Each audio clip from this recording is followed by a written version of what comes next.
Alrighty, now we're going to move on to verifying trig identities. So we've already talked about simplifying and what that means, how we can make them easier. All those same strategies that we use to simplify, though, we're going to be able to do when we talk about verifying as well. So actually verifying identities. Remember what identities are. They're statements of equality, things that are always true, no matter what your angle measurement is. So for all values of the angle theta, or x, or however you want to say that, the statements are going to be the same. They're going to have the same solution. So we're going to look at some of those identities again today. So if you think about the word verify, think about what the word verify means. Maybe even Google it and check and see, what does the definition for verify say? One of the things that people often will say with that is kind of prove or check. Another word I heard today was confirm. If you're verifying something, you're confirming. It's kind of like a fact check. Is this actually true? So what we're going to be doing today is checking to see if statements of equality are actually saying the same thing. Are both sides representing the same values? In other words, if you graphed each side, would they make the same graph? Would they have the same solutions for the angle measurement? So that's what we're going to be doing today. All these suggestions that are on this first slide are things that we've already done. So these bottom four especially, we've talked about super specifically. I'll talk about that last, the top one first, at the end. But all these other strategies, the substitute, one or two basic trig identities to simplify if you can. Factor or multiply, we've done both of those. If you see something, you can pull out either a GCF or binomials, or maybe it's distributing if you see parentheses to simplify those expressions. Multiplying expressions by something that's equivalent to 1. What might be a situation you do that? Well, 1 is getting a common denominator for sure.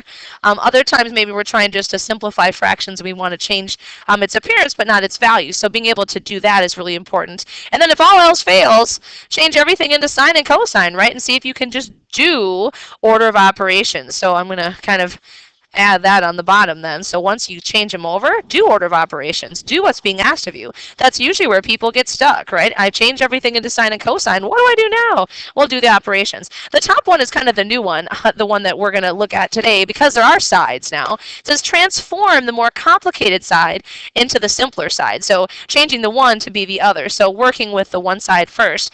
And that's a good strategy if there's one side that you really can't do anything with. So we'll take a peek and see how that looks when we're talking about these different examples. But really, the strategies we use for simplify are the same in verify. All right, so it says verify that each equation is in fact an identity. So what you're trying to prove is these two parts of your statement. So notice what's new about this now, the equal sign, that the left-hand side and the right-hand side are representing the same thing. So let's start with this one. Take a peek and just kind of go through your list. Can't really factor, can't really do distributive property because there aren't any parentheses. The only things left really for us to deal with are the substitution part. So because I can't actually do either of those operations either. I can't multiply on the left and I can't subtract on the right. So probably going to have to substitute. So take a peek at your pink sheet and see what you might want to do.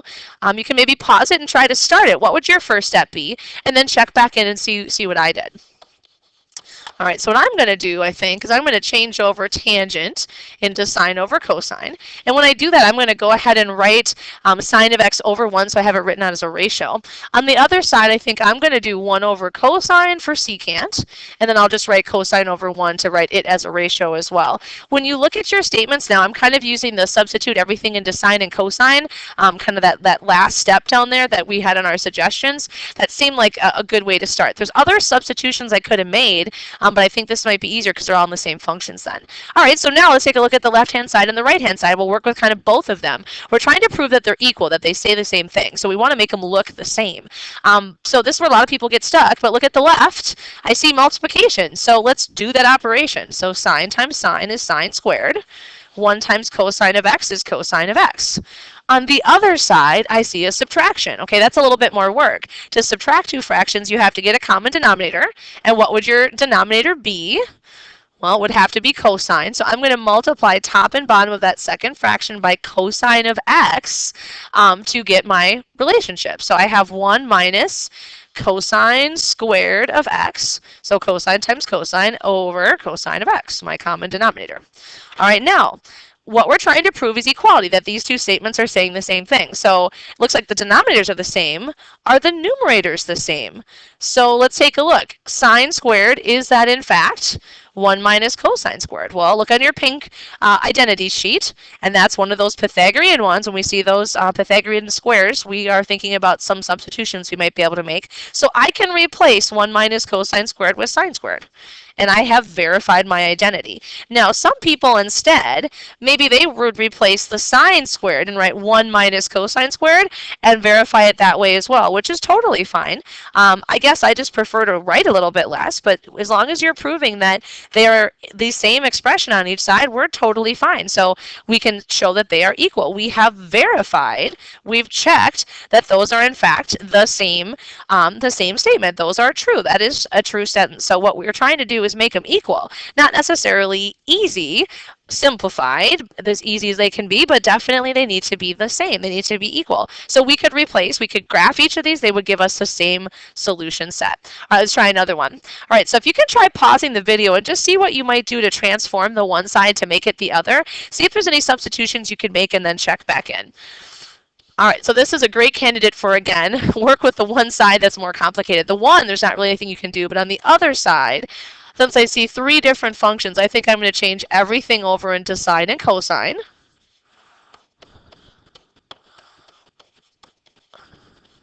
And then simplify. All right, so it looks like in this product, now everything's in sine and cosine. I can just multiply. My factors of sine reduce into 1 over 1, and cosine divides to 1 over 1. So it sure looks like we have verified 1 over 1. That is a true statement. We've checked that answer. It works. Maybe put my check off to the side so it doesn't look like a weird symbol there. So I've checked that's true, 1 equals 1. I've verified that identity. Keep both sides of your statement going all the way through. We're showing these are equations. We're not losing 1/2. They're not just expressions anymore. So it's true. We've definitely proven that identity. All right, so let's take a look at the next one here, number 3. There's different ways to start this one too. So I want to see if you can write down a first step. We want to show that they're equal.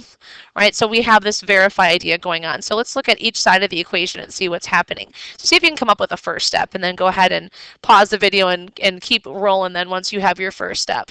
So I think a lot of people see this first denominator, 1 minus cosine squared, is the same as sine squared. On the other side, 1 plus cotangent squared, that's cosecant squared. So being able to recognize right away that we have Pythagorean identities is a really big time saver. If you change everything over to sine and cosine, you can still do this one. It just takes a lot longer. Now to verify from here, there's a lot of different choices. Some people change over the 1 over sine squared. That would be cosecant squared. And then we verified it. Some people just rewrite the cosecant squared is 1 over sine squared, and that's fine.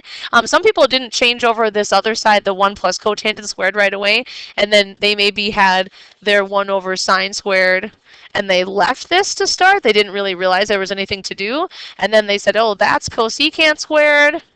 And then, oh, look, oops, that's cotangent squared. That's an identity. And then they changed it out into cosecant squared. So there's lots of different ways that you might sort of work your way through this. But ultimately, we need to have that statement of equality, that the two sides are the same. All right, let's finish off this day 1 here with one more example. Go ahead and pause the video and see what you can start with, and then I'll kind of jump back in. All right, what I would do on this one is change everything into sines and cosines, I think. None of those are kind of like functions to start with. So if I can get everything into sine and cosine, maybe this will be a little bit better. Some people, I think, on this one get a common denominator right away, and they multiply both each fraction by what they need to make a common denominator, and that works out really well too. It just might take you a few more steps, like the algebra itself, but you can absolutely do that too. It just gets a little bit more involved. Okay, so here's where people get stuck. I see 2 different operations going on. I see fraction bars meaning divide, and I see the plus sign meaning add. So in order of operations, I would need to divide first. So to divide these fractions, I'm going to multiply by the reciprocal. So my numerator cosine, that would be cosine of x over 1 times the reciprocal of 1 over cosine of x, which would be cosine of x over 1. Same idea for the other fraction. My numerator, this one, sine of x, would be sine over 1 times the reciprocal of 1 over sine of x, so that would be sine of x over 1. And what we're trying to prove is that is in fact 1.